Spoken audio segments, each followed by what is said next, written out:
Momento de reflexão. Será que existe realmente uma conspiração mundial? Será que nós não estamos paranoicos?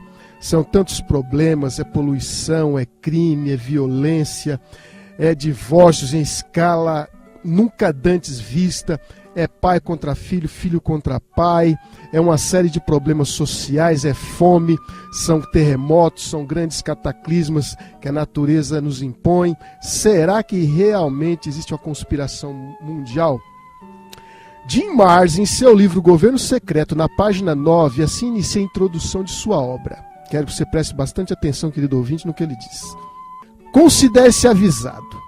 Se você se sente totalmente confortável e satisfeito com a sua visão particular da humanidade, religião, história e do mundo, não continue a ler. Isso é o que ele diz no livro dele. Se você realmente acredita que a humanidade atingiu o auge de sua realização científica e espiritual, e que a mídia de massa, controladas pelas corporações, mantém-no suficientemente informado, pare a leitura agora mesmo. Faço dessas palavras de Jim Marrs as minhas. Se caso você, meu prezado irmão, está satisfeito com o que os jornais, a televisão, o rádio e qualquer outro meio de comunicação está lhe proporcionando, então com certeza esse estudo não é para você. Mas se você é daqueles que está desconfiado, que há algo que não se encaixa, que percebe que as coisas não são bem assim como estou afirmando, então esse assunto vem de encontro a você. Todos nós sabemos que existem conspirações. Sempre tem pessoas planejando realizar algo em benefício próprio ou de um grupo. Aliás, conspiração é tramar para prejudicar outro. Por muito tempo, o conceito de conspiração tem sido um anátema para a maioria dos povos, dos americanos, condicionada pela mídia de massa acreditar que as conspirações contra o povo só acontecem nas republiquetas ou nos países comunistas. Em países que se goza de grande liberdade, como é no caso do nosso país, como é no caso dos Estados Unidos, às vezes fica difícil a gente achar que nada, que conspiração o quê? Eu posso ir ali no bar, tomar meu refrigerante, minha vitamina, ou o que quer que seja. Eu posso ir e voltar quando quiser. Posso fazer isso, aquilo, outro. Claro que isso dentro da lei, né? Não é assim, tipo, bagunçado, uma anarquia. A manipulação de dados históricos é uma das maiores ferramentas que as sociedades secretas utilizam para enganar os povos. Iremos abordar fatos que encontram seu registro na história convencional. E iremos analisá-las por outro ângulo. E este ângulo irá nos revelar a história oculta. A princípio, nós vamos tratar de um fato bem próximo de nós. Eu gostaria de falar de um aspecto muito importante, que seria sobre a questão muito conhecida, muito pertinho, é sobre George W. Bush.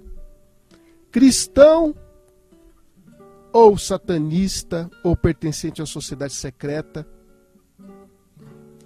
Os satanistas, assim como os pertencentes às sociedades secretas, e toda a sorte de adeptos delas, mantém o seu segredo trancado a 7 chaves.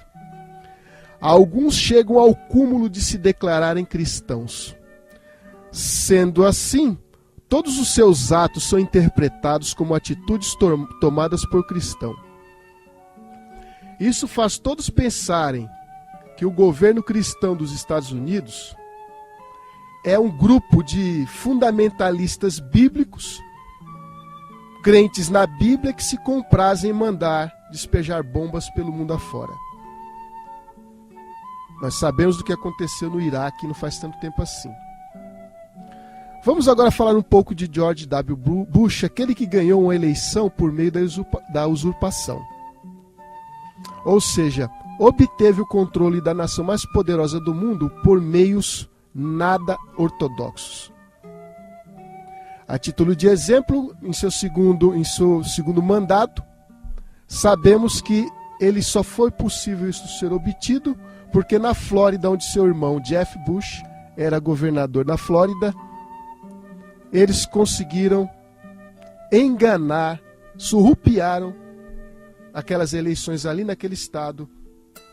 E, por incrível que pareça, o voto da minoria passou a valer como se fosse o voto da maioria. E aí deu no que deu.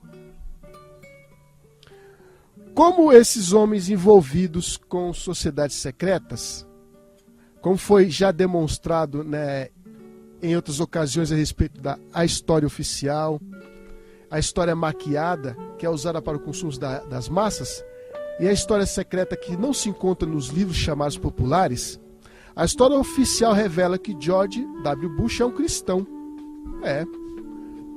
Leiamos. A revista Eclésia, número 8, na edição 87, na página 30, assim diz: o mais célebre televangelista do mundo, o pastor Billy Graham, que 15 anos antes converteu George W. Bush, notemos, hein? Que 15 anos antes converteu George W. Bush, o presidente Bush é um homem de oração e de forte fé, notemos. Declarou em recente entrevista à Eclésia o pastor americano Louis Sheldon, dirigente da Coalizão de Valores Tradicionais, grupo ultraconservador, que reúne 43 mil igrejas protestantes nos Estados Unidos. E vejamos o que mais sobre George W. Bush, que ele recebeu informação anglicana e é membro da Igreja Metodista. Como havia mencionado dantes, os cristãos são acusados de serem senhores da guerra. Por quê? Porque George W. Bush é insinuado, é dito que ele é metodista e recebeu uma formação anglicana. Agora, continuando, olha o que mais diz a revista. Pois agora um outro George, o presidente americano Bush, invoca as mãos divinas para brandir seus tambores da guerra. Crente daqueles que é habitué na igreja, e inclui orações e leituras bíblicas entre as rotinas da Casa Branca. O 43º presidente dos Estados Unidos e o 42º evangélico. Nada mais distante da verdade. Posso afirmar com segurança que você pode descartar como equivocadas as informações acima fornecidas. Evangélico de formação anglicana e metodista?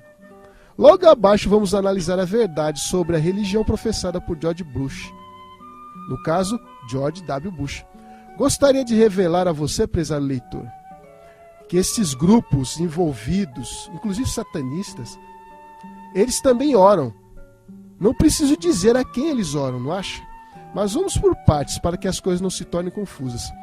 Quando de sua posse, George W. Bush prestou juramento colocando a sua mão sobre uma Bíblia maçônica. Vejamos esse resumo da notícia. Notemos, Bíblia maçônica. Depois você entenderá por quê. Tire as mãos deste livro. Ele tem guarda-costas. Esse é o título de um artigo escrito por Sharon Jason no American Statesman Staff Statesman Newspaper de 18/1/2001. E lá diz: como presidente eleito George W. Bush, a Bíblia que ele usará para fazer o juramento do cargo viaja com um séquito. Um trio de uma loja maçônica na cidade de Nova York acompanhará a versão do rei Tiago até Washington para a cerimônia de sábado. Uma viagem feita diversas vezes para que presidentes desde George Washington até George Bush e em breve George W. Bush pudessem colocar suas mãos nessa edição de 1767 e jurar defender a Constituição do país. A versão do rei Tiago é a Bíblia padrão da fé de Bush, tanto como um episcopal em sua juventude e agora como um metodista unido. Você pode estar pensando assim: como assim Bíblia maçônica? É simples. É uma edição da Bíblia com o selo maçônico estampado na capa e cerca de 100 páginas de ilustrações e texto adicional mostrando como os ensinos e lendas maçônicas supostamente podem ser apoiadas pela Bíblia. A relação de George Bush com a maçonaria não é algo esporádico e extemporâneo. Vejamos, quando ele era governador do Texas e assinou a Texas School Proclamation em 16/2/2000, cercado por mestres maçons, inspetores e secretários das lojas maçônicas 50A e 50B, na jurisdição da grande loja maçônica do Texas. Mas se você está pensando que George Bush é maçom, está enganado. Ele não é, tá? Ele é membro da sociedade secreta mais poderosa dos Estados Unidos, a Sociedade Caveira e Osso. Vemos, portanto, que Bush prestou juramento não ao Deus verdadeiro, mas ao Deus deste século terrível e perigoso. Voltando a falar na sociedade, na ordem Caveira e Osso, sabemos que a ordem Caveira e Osso foi incorporada com a Russell Trust em 1856. O capítulo americano desta ordem alemã foi fundada em 1833 na Universidade de Yale pelo general William Huntington Russell e Alphonse Taft, que em 1876 se tornou secretário de guerra da administração Grant. Alphonse Taft foi o pai de William Howard Taft, o único homem a ser presidente e chefe de justiça dos Estados Unidos, que por sinal era maçom. George Bush filho e George Bush pai se formaram nessa universidade. O primeiro a entrar na ordem da Caveira e Osso foi Prescott Sheldon Bush, avô de George W. Bush. A tumba, como é chamado o local de reuniões da ordem, está sediada na Universidade de Yale. A ordem Caveira e Osso tem relações muito íntimas com o satanismo. Isso podemos notar em seu logotipo, que é uma caveira com 2 ossos, igual àquela caveira das bandeiras dos piratas, como você já deve ter oportunidade de ver em livros, revistas, filmes e assim por diante. Então, meu querido, às vezes nós temos a impressão, nós lemos aqui e dali, nunca jamais a mídia convencional vai dizer o que realmente é. Nunca, jamais em tempo algum. Agora falando um pouco sobre uma questão, eu vou dar apenas uns lampejos, não vou aprofundar na questão, é sobre a questão da história oculta da Revolução Francesa. Irei expor o que a história, assim como nós a entendemos, deu seu parecer sobre a questão. E logo a seguir será exposto aquilo que deveria constar na história dita oficial, mas que devido à influência de membros das sociedades secretas, findou por ser excluído. A história oficial, ela nos diz algumas coisas a respeito de alguns eventos que deram início à Revolução Francesa.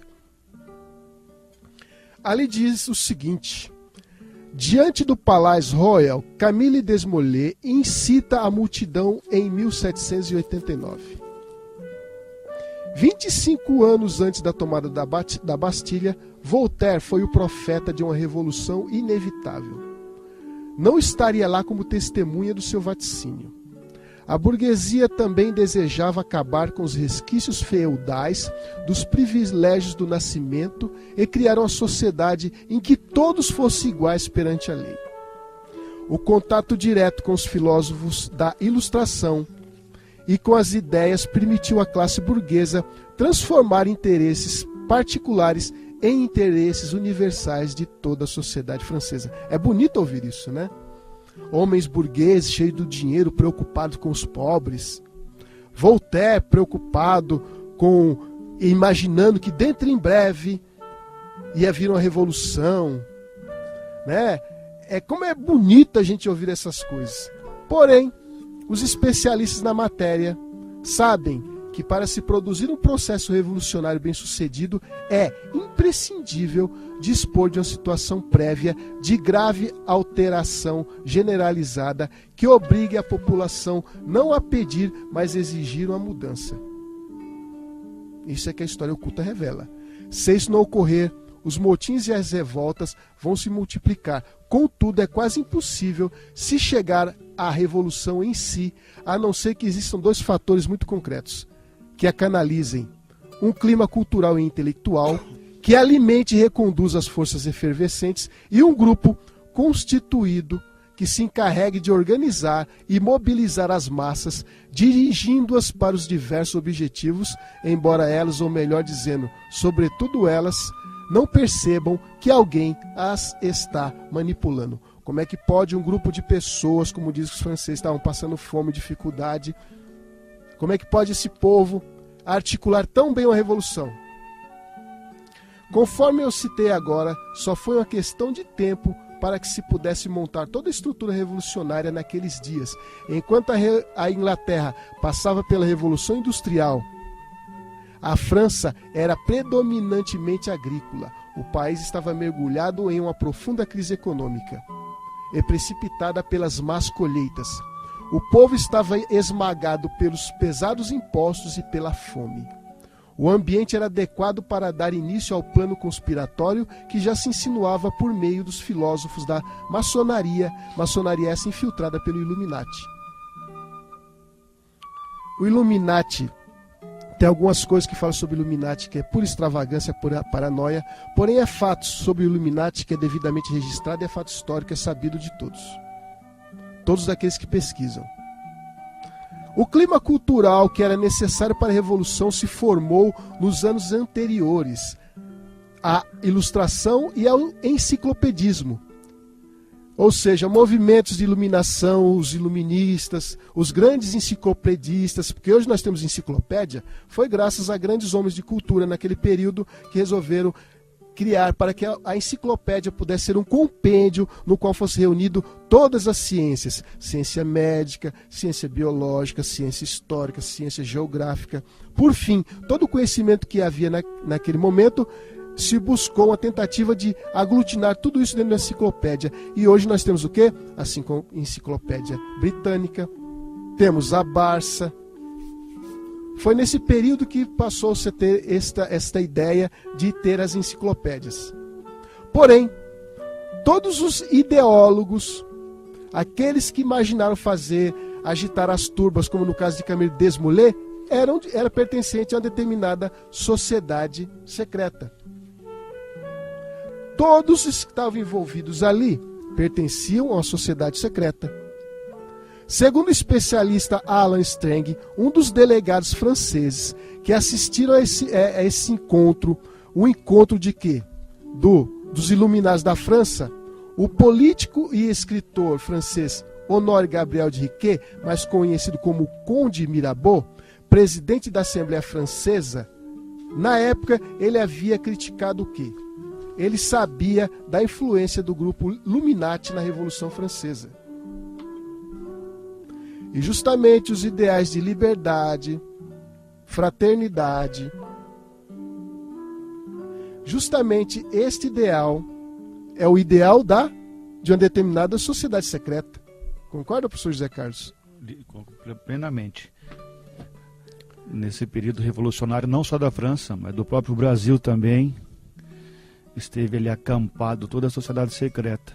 Pois é. Todas as revoluções brasileiras. Houve uma série de... Dentro da questão da Revolução Francesa, não vou abordar muita coisa nesse aspecto, porque a história é longa, vai longe. Porém, na nova apostila que eu estou agora, e será um seminário que eu irei realizar dentro em breve, no mês de novembro, esses detalhes sobre a Revolução Francesa, detalhes sobre o Islã, detalhes sobre o nazismo, detalhes sobre a Revolução, outros detalhes além a mais do que eu coloquei na apostila, que eu trabalho sobre a questão de Washington, capital pagã.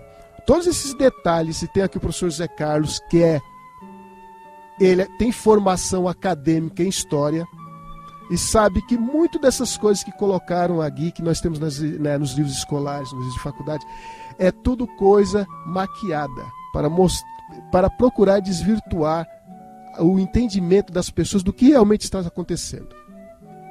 Muitas pessoas acreditam que no World Trade Center foram terroristas, isso, assado, cozido, frito. Não é bem por aí a coisa que umas coisas acontecem. Aquilo tem o objetivo de mudar, porque desde esse período começou a se falar demais nessa questão de nova ordem mundial. E as escrituras deixam claro, eu já tenho repetido aqui, que a segunda besta fará com que se adore a besta, e será uma adoração a nível mundial. A economia vai se tornar global. Depois vamos tratar dessas questões. Como é possível a economia ser global? Como é que é possível uma moeda ser estabelecida em todo o mundo? Ora, temos o exemplo da União Europeia, que já está a passos largos sobre essa questão. É o quê? É o cumprimento da profecia diante dos nossos olhos. Não entende quem não quer. É interessante dizer alguma coisa aqui com respeito a vocês, avançando um pouco nessa questão porque muita coisa aconteceu dentro da Revolução Francesa, é o seguinte, é a respeito do uso de símbolos de determinada sociedade secreta. O uso dessa sociedade, dos símbolos dessa sociedade secreta foram ostensivamente utilizados na Revolução Francesa. Ou seja, os cidadãos ignorantes assumiram como originais, eu digo naquela época, os franceses que viveram naquele período, eles eram ignorantes com respeito aos vários símbolos que foram usados no período da Revolução. Eram símbolos que, na realidade, sempre haviam pertencido à maçonaria, como o gorro frígio, as cores da bandeira republicana, que é o azul, branco, vermelho, eram as cores distintivas de 3 tipos de loja vigentes na época. E o emblema tricolor, que com três cores, que foi criado por Lafayette, que era da franco-maçonaria e carbonário, que foi o mesmo Lafayette que ajudou na Revolução Americana. A divisão liberdade, igualdade, fraternidade, inclusive a Marselhesa, que é o hino oficial da França, foi um hino composto pelo maçom Rocher Lislet e foi interpretado pela primeira vez na Loja dos Cavaleiros Francos de Estrasburgo, que é o atual hino nacional da França. Kurtz Ball, ex-genro do presidente norte-americano Franklin Roosevelt e maçom declarado, é dos muitos especialistas que asseguram que os iluminados da Baviera, ou seja, o Illuminati, eles não só não desapareceram depois da perseguição e do desmoronamento dessa organização na Alemanha, lá na Baviera, mas eles ficaram operando na clandestinidade. E um dos objetivos deles era a derrubada da monarquia e nenhuma religião. Isso aconteceu na França. Bíblias foram queimadas, igrejas foram destruídas. A deusa da razão, que era a prostituta, foi levada pelo povo e colocada em um trono dentro de uma igreja. Todos os planos Illuminatis foram praticados pela maçonaria infiltrada pelo Illuminati. Isso não é novidade. A Declaração dos Direitos Universais do Homem, que é a declaração que foi preparada naquele período, no topo dela nós temos o olho que tudo vê, um símbolo notoriamente no Illuminati. Então, muito do que nós lemos aí, nós ficamos pensando que o correr da história ocorre pelo acaso. Não. Há sempre pessoas muito poderosas articulando as coisas e fazendo com que as coisas ocorram.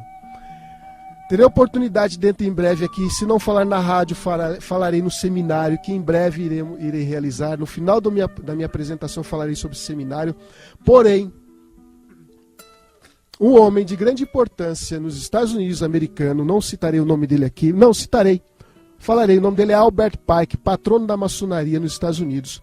Ele disse, e tem documento que comprova, que saiu da pena dele, saiu da mente dele, um material escrito por ele em que ele revela que 3 guerras mundiais haveriam de ocorrer para o estabelecimento de uma nova ordem mundial.